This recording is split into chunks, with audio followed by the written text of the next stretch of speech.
Good morning.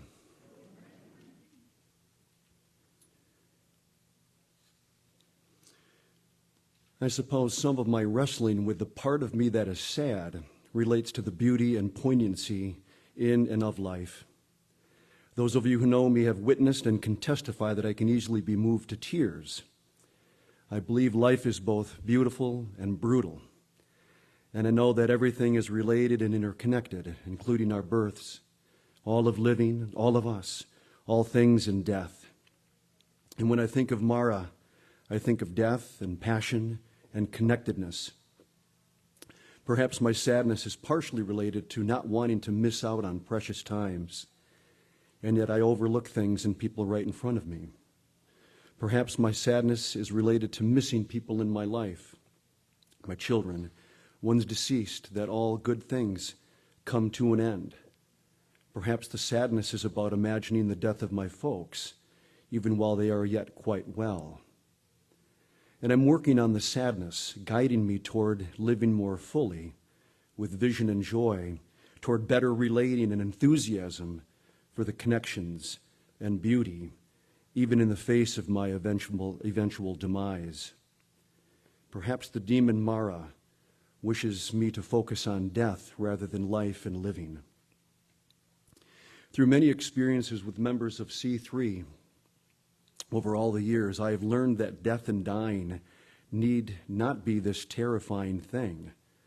I've learned that as we grow older, we become more prepared for our ending, even if or as we live or wish to live with fullest vibrancy. Death and living, sweet sadness and passions mixing together, compelling us to take our places in life more fully. Awakening, becoming, living with less fear, more acceptance, equanimity in the face of death and the difficulties of life.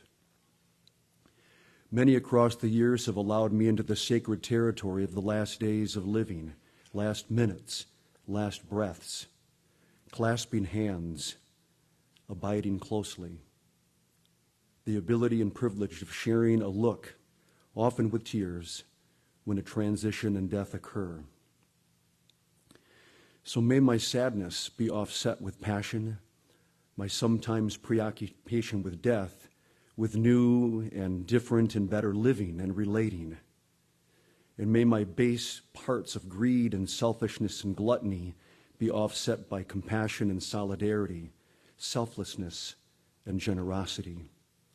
Would my embittered and embattled tendencies be transformed into efforts to build bridges and to celebrate the ever-unfolding now?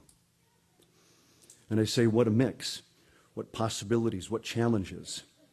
And I invite myself again and all of us here to join in the circus of life and the passion and how the eventuality of death can transport us to greater fulfillments in life. We take the bitter with the beautiful, life with death, passion and reason. So the tears and the pockets of sadness and melancholy are mostly okay.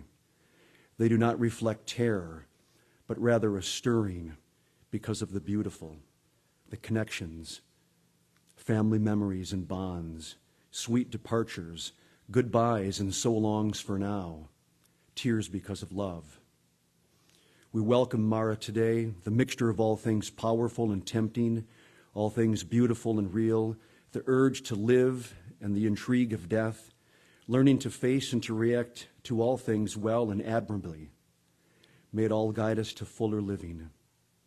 And may we not get too sidetracked or seduced by the false allures of this world. And may death make us more alive today until we reach our end.